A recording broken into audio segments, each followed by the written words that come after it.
Apa yang terjadi ketika dilakukan? Apa jawab Allah? Yaj'al lahu makhraja. Enggak pakai alif lam, makhraja. Masalah apapun yang engkau alami, suami berangkat ada masalah. Ada masalah umum yang semua orang mengalami itu. Tapi yang ini enggak. Kena macet, ada macet dia mau berangkat, tiba-tiba diarahkan, jangan lewat situ Pak, macet, Bapak kesini aja. Ya. Pak ikut kami saja Pak, tiba-tiba patwal datang, ayo ikut.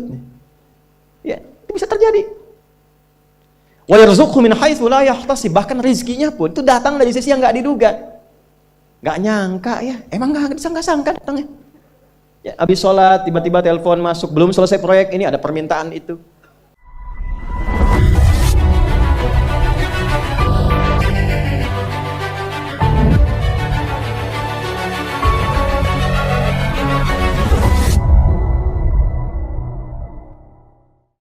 Kapan itu bisa terkabul dengan cepat doanya? Kapan selesai urusan kita? Kalau koneksinya bagus. Makanya disebutnya zikir, yang terhubung, yang nyambung. Semakin kenal, semakin dekat, semakin mudah. Kadang belum minta, sudah diberi. Ada yang orang belum berucap, Allah sudah berikan. Sehingga ketika menghadapi masalah yang sama, ringan. Bukan gak punya masalah. Akan dihadapi, diringankan oleh Allah. Masalah yang sama, ini sampai ribut, adu argumentasi. Orang ini cuma senyum, selesai. Betapa banyak masalah kecil diargumentasikan jadi besar, akhirnya problem. Tapi tidak sedikit masalah besar dihempaskan di atas sajadah. Ketika koneksinya dengan Allah itu kuat, tiba-tiba hilang seketika, selesai. Makanya Nabi Yakub kalau punya masalah, yang beliau lakukan apa? Dia bentangkan sajadahnya, dia sholat, dia mohon kepada Allah. Itu dilestarikan di Quran surah ke-12 Yusuf ayat ke-86. Aku tuh kalau sedang punya masalah apapun, yang aku bangun konektivitas dengan Allah. Innama ashku bathi wa huzni ilallah. Saya curhatnya cuma sama Allah. Ini Pak, ini bagian pertama. Nah, jadi kalau ingin semakin kuat, sampai ada masalah diringankan, mau kerja dibukakan pintunya, itu ada jenisnya. Yang pokok ada 5 waktu, 17 rakaat, yang detil itu ada pada sunnahnya. Dan itu hebatnya dalam Islam. Dijelaskan caranya, disebutkan tujuannya, dan diterangkan hikmahnya. Contoh, kita sekarang jam berapa? Jam 9.20. Di waktu saat ini ada waktu sholat disebut dengan sholat duha. Duha itu dibagi 3. Ada awal duha, penguat zikir, pengganti seluruh bagian zikir di tubuh kita, yang disebut dengan syuruk. Itu kurang lebih jaraknya 1 jam setelah subuh. Jadi kalau tadi 4.45, ya 5.45 menjelang jam 6 itu masuk syuruk. Setelah itu masuk ke jam 8 sampai ke kurang jam 10 itu pertengahan duha. Pertengahan duha. Apa fungsinya? Di antaranya mempermudah rizki. Di antaranya. Bilangannya berapa? 2 sampai 4 rakaat bisa dikerjakan. Ya, dan harapannya apa? Bukan pada rizkinya. Ya, jadi jangan sampai motifnya cuma sekedar ke duniawi, kurang tepat. Kenalkan kepada Allah, nanti biarkan janji yang disampaikan oleh lisan Rasulullah itu terjadi. Ya, jangan pada rizkinya, ini terbatas, cuma sampai situ. Tapi kalau kita minta sama Allah, dikasih jalannya itu dari sisi yang tidak kita duga. Anda berhitung, Allah kasih hitungan. Anda tak berhitung, Allah kasih apa yang tidak pernah Anda hitung sebelumnya. Itu poinnya. Maka lakukan sholat, dekati, itu yang disebut sholat duha. 2 rakaat, tambah lagi 2, untuk kenal Allah. Kalau sudah merasakan dekat, sudah nyaman, sudah enak, muncullah kemudian kesan dalam hati, terserah Allah mau kasih berapa. Yang penting sudah enak, sudah damai. Di titik itulah kemudian Allah limpahkan dari apa yang gak pernah kita duga sebelumnya. Tiba-tiba keluar, kok ada telepon, dapat proyek, dapat macam-macam. Tapi tujuan sholatnya bukan untuk proyeknya. Buat kenal Allah, ulul albab ini. Kalau cuma pengen lancar, baru serabutnya. Kalau cuma pengen lulus proyek, itu baru daging luarnya. Ulul albab itu kenal Allahnya, sehingga dia tahu akses intinya tuh itu. Itu poinnya. Dan gak mahal. Emang kalau sholat duha di Anur bayar Pak? Pakai biaya. Tuh, baiknya luar biasa. Sudah? Itu satu. Kalau mau lagi misalnya, ini yang paling dahsyat nih. Dibimbing kita sampai ke posisi terbaik di apapun itu. Jadi ayah terbaik, ibu terbaik. Ya, jadi karyawan strategis, di militer terbaik. Terbaik tuh gini, di tempat terbaik yang memuliakan tuh makom namanya.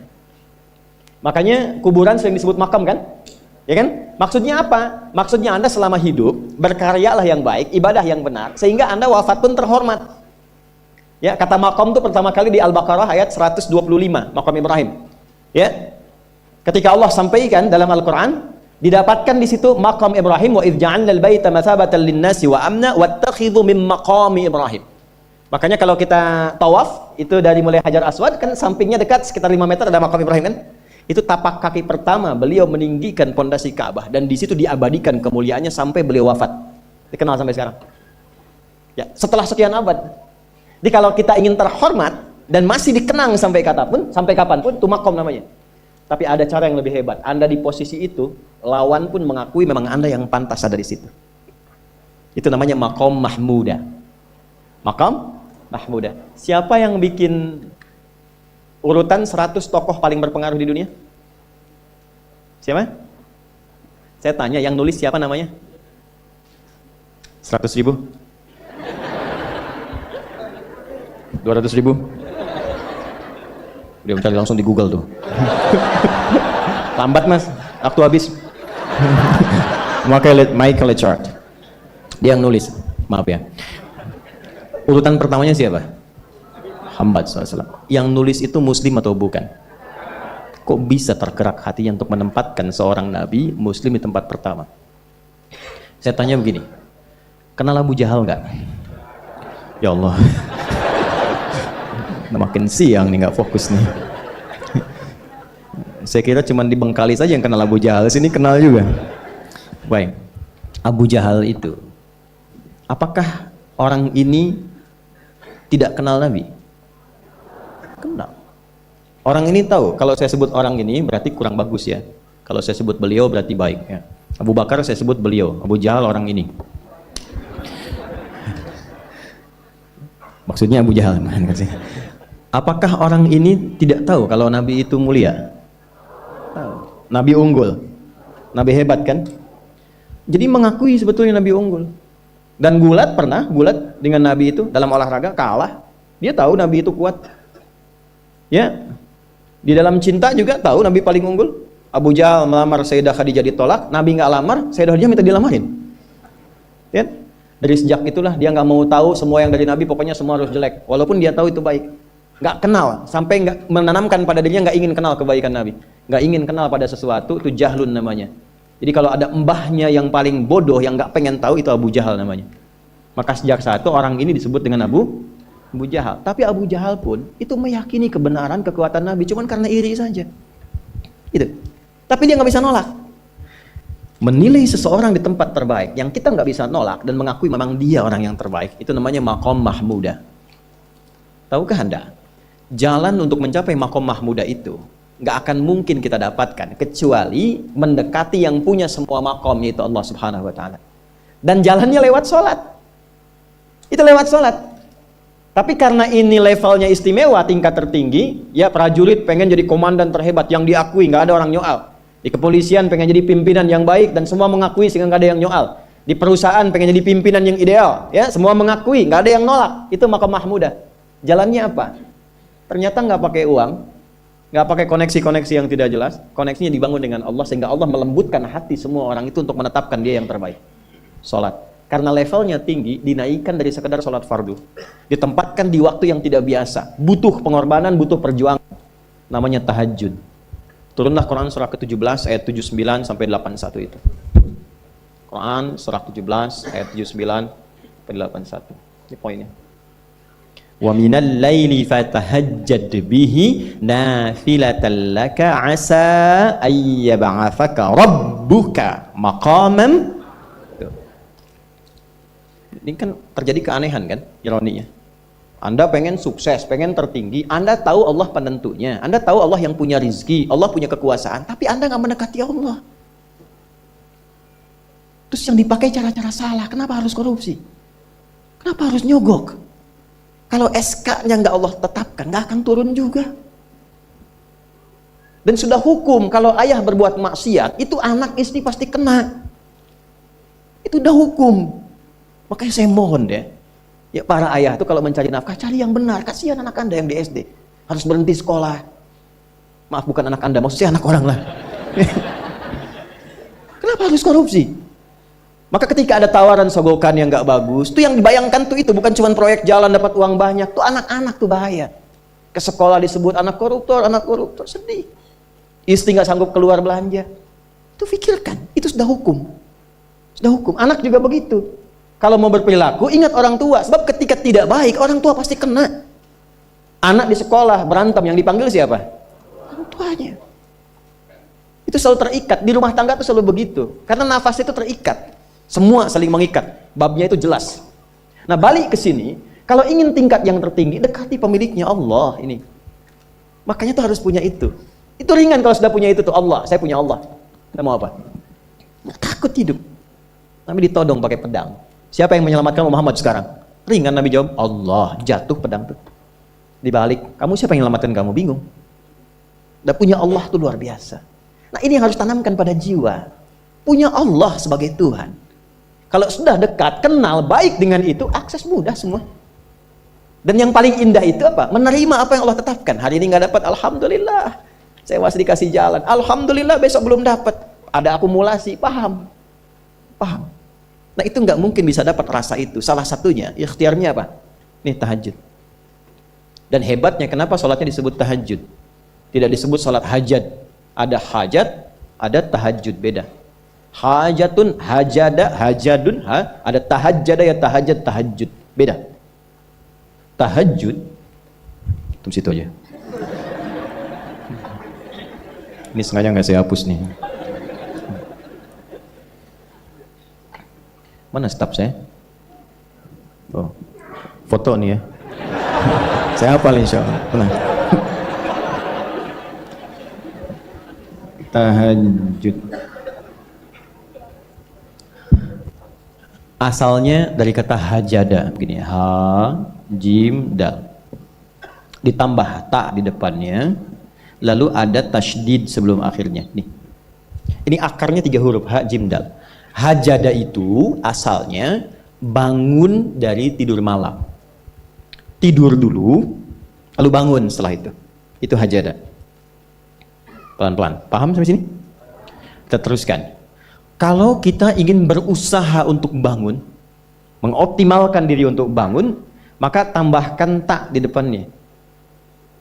Berusaha untuk mendapatkan atau mencapai sesuatu.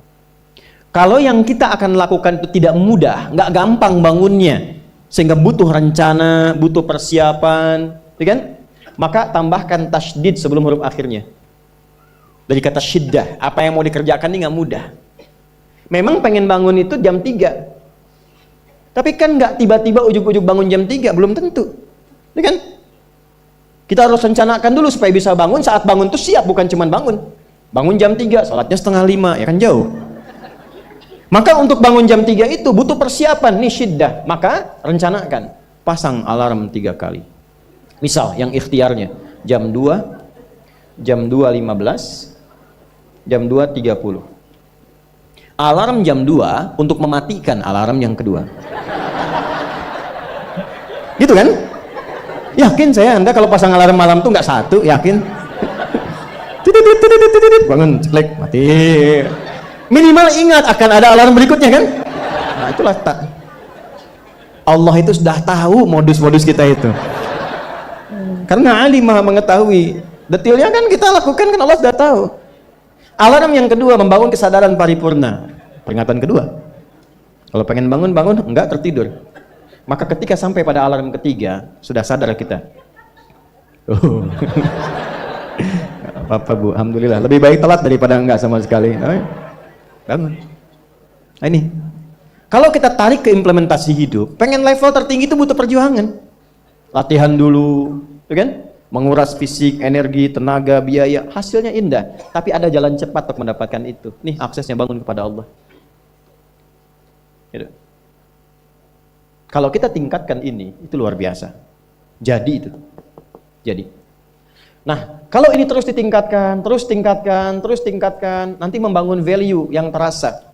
Ada nilai-nilai yang terasakan, kita merasa lebih dekat dengan Allah. Yang biasanya tadi dipanggil azan baru ingat sekarang, baru selesai subuh udah ingat isya. Nanti isya bagaimana, gitu kan, urutkan. Tapi tetap zuhur juga, zuhur, asar, maghrib, isya. Waktunya kenal, jam berapa, jam berapa, jam berapa. Bahkan dipetakan, saya nanti akan ke sini, masjid yang terdekat di situ. Jadi lihat peta itu, ya lihat peta jalan, saya nggak sebut nama supaya nggak endorse. Itu lihat peta jalan, itu dia petakan, saya akan sampai di situ jam berapa, durasinya berapa, masjidnya di mana. Kalau tertinggal di situ, di sini saya sholat Jumatnya. Sampai ke situ. Nah, value yang membuat kita semakin meningkat dekat dengan Allah itu takwa namanya. Takwa. Disebutkan sebanyak 240 kali dalam Al-Quran. Nah, intinya itu ini nih. Jiwa takwanya. Kalau ini sudah ada, Allahu Akbar. Silahkan Anda keluarkan semua kata-kata takwa di Quran. Tidak ada kecuali yang indah semuanya. Quran surah 65. 65 itu babnya bab tolak. Surahnya At-Tolak. Tolak itu persoalan terbesar di rumah tangga. Nggak akan bisa terjadi yang demikian itu kalau ada takwa di dalamnya. Nyambung. Kalaupun mesti terjadi, itu spirit takwa mengarahkan pada yang terbaik. Makanya di ayat kedua di ujungnya, sampai ke ayat 3, apa yang terjadi? Di rumah tangga itu kan cuma 2 babnya. Satu masalah dari komunikasi, yang kedua materi. Perhatikan. Wa may yattaqillaha yaj'al lahu makhraja wa yarzuqhu min haitsu la. Siapapun yang mampu meningkatkan takwanya kepada Allah, pakai man tuh, setiap personnya. Suami, istri, ayah, ibu, anak, satu keluarga mencoba meningkatkan takwa. Dia tahajud, bangun semua ingatkan. Bangun semua tahajud, salat duha, yuk ingatkan dimanapun. Alhamdulillah. Apa yang terjadi ketika dilakukan? Allah. Apa jawab Allah? Yaj'al lahu makhraja. Enggak pakai alif lam, makhraja. Masalah apapun yang engkau alami. Suami berangkat ada masalah. Ada masalah umum yang semua orang mengalami itu. Tapi yang ini enggak. Kena macet, ada macet, dia mau berangkat, tiba-tiba diarahkan, jangan lewat situ Pak, macet, Bapak kesini aja. Ya. Pak ikut kami saja Pak, tiba-tiba patwal datang, ayo ikut. Ya, itu bisa terjadi. Wa yarzuqhu min haitsu la yahtasib, bahkan rezekinya pun itu datang dari sisi yang enggak diduga. Enggak nyangka ya, emang enggak disangka-sangka datangnya. Ya, habis sholat, tiba-tiba telepon masuk, belum selesai proyek ini ada permintaan itu. Beda istidraj dengan takwa itu lain. Kalau istidraj itu bertambah tapi lupa Allah. Hati-hati. Proyek nambah, sholat lupa. Hati-hati. Hati-hati ya. Pekerjaan menambah, omset nambah, tapi nggak pernah bisa ngaji. Nggak pernah mampu sholat. Hati-hati itu. Dan paling bahaya kalau itu nambah terus sehingga membuat lupa semua ibadah. Itu istidraj namanya. Istidraj. Ancamannya akhirat tuh, hati-hati. Segera ingat, segera ingat. Tapi kalau semakin nambah, semakin ingat Allah, itu anugerah. Karena Allah telah menilai hamba ini paham menjalani kehidupan, sehingga dia ngerti. Makanya Utsman, Abdurrahman bin Auf, setelah masuk Islam, hartanya makin nambah. Karena kenapa? Karena telah dinilai layak mengelola harta, paham cara mengelolanya. Dapat segini, alokasikan ke sini. Dapat segini, alokasikan ke sini. Pak, di mana logikanya? Ada 600 truk hasil usaha. Bapak punya 600 perusahaan. Satu perusahaannya itu bergerak di bidang misalnya logam mulia. Ya, ada emas, ada berlian, ada macam-macam dan sebagainya. Satu kali, Anda berhasil mendapatkan kurang lebih 600 truk logam mulia di dalamnya. Mau datang kemudian ke tempat Anda, di jalan. Tiba-tiba apa yang terjadi? Ada komen tetangga kepada Anda. Misal, komennya nggak langsung, cuma ke teman tetangga Anda dengar. Waduh, Pak Asep hisabnya luar biasa kayaknya. Hisabnya, bukan berliannya. Hisabnya luar biasa, terus nyampe di telinga Anda. Kira-kira ketika mendengar itu respon Anda apa? 100.000?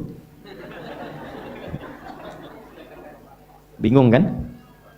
Bingung. Lihat Abdurrahman bin Auf, jazakallahu khair. Datang 600 kafilah pakai unta. Isinya semua emas, berlian, perak, macam-macam. Heboh Madinah, bum bum bum bum bum bum bum. Tiba-tiba Sayyidah Aisyah komen radhiyallahu ta'ala anha. Beliau kan yang terdekat dengan Nabi, satu istri Nabi SAW. Jadi kalau sudah ring satu Nabi, ada yang komen, kita tuh cuma 3 sikapnya. Like, share, and subscribe. Gak usah ikut komen lagi. Sukai, share, subscribe. Ikuti jalannya. Apa komennya? Secara singkat, awkamakalat. Aku pernah mendengar Nabi SAW mengatakan, Abdurrahman bin Auf itu agak lambat hisabnya. Ya, selambat-lambatnya cepat juga dibanding kita kan? Ya? Maksudnya apa? Ingin menggambarkan betapa banyak kekayaannya. Scan, checklist, semua. Ketika mendengar komen itu, apa kata Abdurrahman bin Auf? Saya jadikan semua yang baru datang itu saya sedekahkan semua untuk orang Madinah. Supaya mempercepat hisabnya itu. Saya sedekahkan semua. Bisa nggak begitu? Coba lihat handphone antum itu.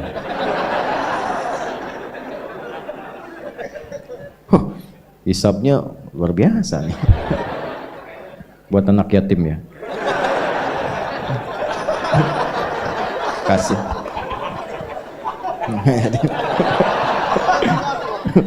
Antum yatim itu kalau belum balik. Ini udah bisa nyari sendiri. Dari perjalanan yatim itu butuh perhatian, banyak di luar anak-anak yang masih butuh perhatian. Buat yatim ya.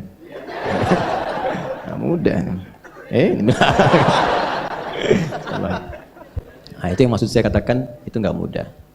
Tapi kalau kita diberikan anugerah oleh Allah, pandai mengelola sesuatu sesuai dengan kehendak Allah, ini kasih semua. Udah ya?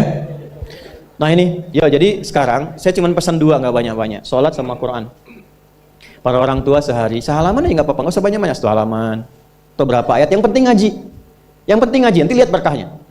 Dan jangan cukupkan pada yang 5 ya.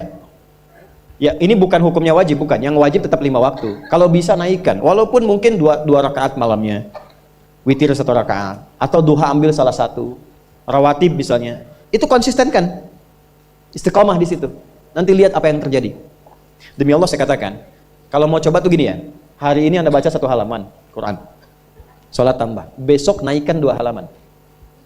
Nanti lihat keberkahan hari ini dengan besok. Pasti terjadi perbedaan. Setiap Anda baca lebih banyak, akan terjadi perubahan kehidupan di hari itu. Gak percaya silahkan. Karena yang jamin langsung pencipta kita. Begitu kita dekati Quran, kehidupan akan berbeda. Begitu konsisten sholat, akses dibuka. Nah, kalau ini sudah dilakukan dengan baik, muncullah jalan yang kedua. Jalan inilah yang diberikan tandanya lewat surat An-Naba. Ini baru kita nyambung ke An-Naba setelah 2 jam. Apa itu? Yang pertama itu jalan zikir, alladzina yadhkuru tadzakur. Yang kedua jalan tafakkur, wa yatafakkaruna fi khalqis samawati wal ard. Rabbana ma khalaqta hadza batila subhanaka faqina adzabannar. Yang pertama tadzakur dengan zikir, bentuknya amaran ritual. Yang kedua tafakkur, menjadikan semua objek kegiatan lillah. Wa yatafakkaruna fi khalqis samawati wal ard. Kalau zikirnya sudah mantap, maka dampaknya ada ke fikir. Karena fikirannya akan dibimbing oleh jiwanya. Maka dia merencanakan semua kegiatannya, bukan hanya untuk difikirkan, tapi juga dizikirkan, diniatkan untuk mendapat ridha Allah, untuk melancarkan visi hidup dia sampai pulang. Makanya kalau Anda baca sampai ayat 200, di situ lengkap sekali. Jangan cuma dunia, nanti ke akhirat bagaimana, dihisab bagaimana, ini ada ancaman neraka kalau nggak siap bekal. Teruskan coba ayatnya. Ya, wa yatafakkaruna fi khalqis samawati wal ardi rabbana ma khalaqta hadza batila subhanaka faqina rabbana innaka man tudkhilin nar faqad akhzaita wa ma lidh dhalimin min. Ini yang enggak punya visi hidup, yang hidupnya bukan tadzakur, bukan tafakkur. Silahkan kata Allah, tapi innaka mayyit, kamu akan meninggal. Silahkan kumpulin harta, naikin jabatan, nyogok, suap, silahkan aja, pilihan. Tapi Anda terancam pulang dalam keadaan hina. Innaka man tudkhilin nar faqad akhzaita. Makanya kita bertekad, ya Allah bimbing hamba supaya pulang gak hina. Gak mau hamba dihinakan di hari kiamat. Sekarang kita salah, yang lihat 1-2 orang atau bisa disembunyikan. Di hari kiamat diungkap, semuka langit dan bumi tahu siapa Anda. Saya ini masih banyak aibnya, cuma Allah tutup. Tutup, tapi di akhirat tuh semua kalau nggak kita tutupi sekarang dengan Allah, dibuka. Maka selesaikan semuanya. Setelah itu apa? Rabbana innana sami'na munadiyan yunadi lil imani an aminu bi rabbikum fa'amanna. Itu kezikir. Ya Allah, kami sadar selama ini kami berusaha, bekerja, beraktivitas, belajar, ada yang salah arah nih. Kami cukupkan untuk dunia saja, padahal kami sadar setelah dunia ini masuk ke alam kubur, setelah alam kubur dah hisab. Cuma 2 akhirnya, surga atau neraka. Saya sadar ya Allah, saya akan rubah visi hidup saya mulai hari ini. Saya siapkan aktivitas kehidupan saya bukan cuma untuk dunia, tapi visinya sampai akhirat. Gimana Allah ridha? Pekerjaannya tetap. Anda tetap di kantor juga, yang di militer-militer, di kepolisian-polisian, yang kerja-kerja, yang bertani-bertani. Cuma visi hidupnya apa? Sudah sampai akhirat. Gimana caranya kerja tidak menyakiti orang, tidak menipu, tidak menyogok, sholat masih terjaga, baca Quran masih bisa dilakukan. Toh meninggal juga. Kalau Allah berikan, saya tata. Dapat harta, belajar fikih harta. Belajar. Sehingga tahu mengelolanya. Oh, ini untuk keluarga, Quran surah 4 ayat 34. Oh, ini yang zakat, Quran surah 9 ayat ke-60. Ini yang infak, Quran surah kedua ayat 215. Ini yang umum, Quran surah kedua ayat 261. Keluar semua. Sehingga saat mendapatkan harta itu sudah paham kemana ditempatkan. Saat hisab ditanya, dari mana didapatkan, kemana kamu keluarkan? Jawabnya ringan. Ya Allah, Engkau yang maha mengetahui. Aku dapatkan dengan seperti ini, aku keluarkan sesuai dengan perintahmu. Dibuka filenya, tampakkan, CCTV dibuka, keluar. Benar. Checklist, ping. Udah, cepat masuk surga. Ya Allah, Engkau maha tahu. Dari mana aku dapatkan? Kemana aku keluarkan? Buka filenya, keluar. Pepeong, salah. Neraka. Hidup coba begitu. An aminu bi rabbikum, selama di dunia diseru fa amanna. Kita sadar ada yang salah. Rabbana faghfir lana dzunubana wa kaffir 'anna sayyi'atina wa tawaffana ma'al abrar. Rabbana wa atina ma wa'adtana 'ala rusulika wa la tukhzina yaumal innaka la tukhliful. Sampai sini aja itu udah visi hidup. Ya Allah, kemarin banyak yang salah, saya mau tata lagi. Ibu merawat anak karena cinta anak atau karena Allah? Masa? Coba lihat anaknya, yang perempuan pakai jilbab tidak, sekolahnya di mana, sholatnya bagaimana, Qurannya bagaimana. Supaya ringan hisabnya, Bu. Saat pulang. Pak juga ya. Ini koreksi, setelah itu ingat, baru kita punya harapan. Ingin sekomplek di surga dengan para rasulmu, ya Allah. Tuh. Ya, tadi kan rusulika wala tukhzina yaumal qiyamah. Kami pengen sekompleks seperti yang kau janjikan. Maka diturunkanlah caranya. Di situ ada Quran surah keempat ayat 69. Ya kan? Wa may yuti'illaha wa rasul fa ulaika ma'al ladzina an'ama Allahu 'alaihim minan nabiyyina was-siddiqina wasyuhada'i was-shalihin wa hasuna ulaika rafiqa. Siapa yang pengen sekomplek dengan semua nabi yang pernah bertugas di bumi, maka taati Allah dan Rasulnya. Jadi 3 golongan selain nabi. Siddiqun, orang yang membenarkan tuntunan kemudian dia kerjakan. Syuhada, orang yang berjuang hidupnya untuk menaati Allah lalu wafat. Shalihin, jadi orang soleh, yang penting jaga konsisten dalam kebaikan. Nah, kalau itu sudah dapat, kemanapun Anda beraktivitas, ingat Allah. Itu yang dimaksud alam naj'alil arda mihada wal jibala wa khalaqnakum wa ja'alna naumakum wa ja'alna al-laila wa ja'alna an-nahara wa banayna fawqakum sab'an.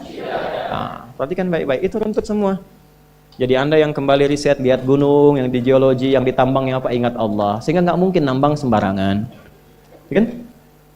Kemudian apalagi yang bekerja siang malam, siangnya bekerja, ingat Allah. Rebahan berbaring, wa ja'alna laila libasa, ingat Allah.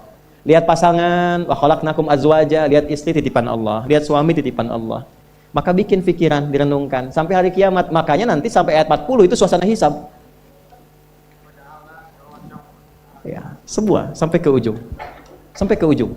Sampai ayat 40 suasana akhirat. Enggak ada yang bicara, la yatakallamuna illa man adzina lahu rahmanu wa qala. Sampai di ujung, sampai hisab. Nah, kalau ingin bikin visi hidup sampai kiamat, jangan cuma dunia, siapkan sampai pulang. Itulah intisari surat An-Naba itu. Ya, sampai ke ujungnya. Jadi pada intinya adalah lakukan yang bermanfaat, ubah cara hidup kita. Setelah itu dekati Allah dengan tadzakkur, terapkan dalam tafakkur di semua bagian aspek kehidupan kita. Jadi apapun Anda, nggak dicegah.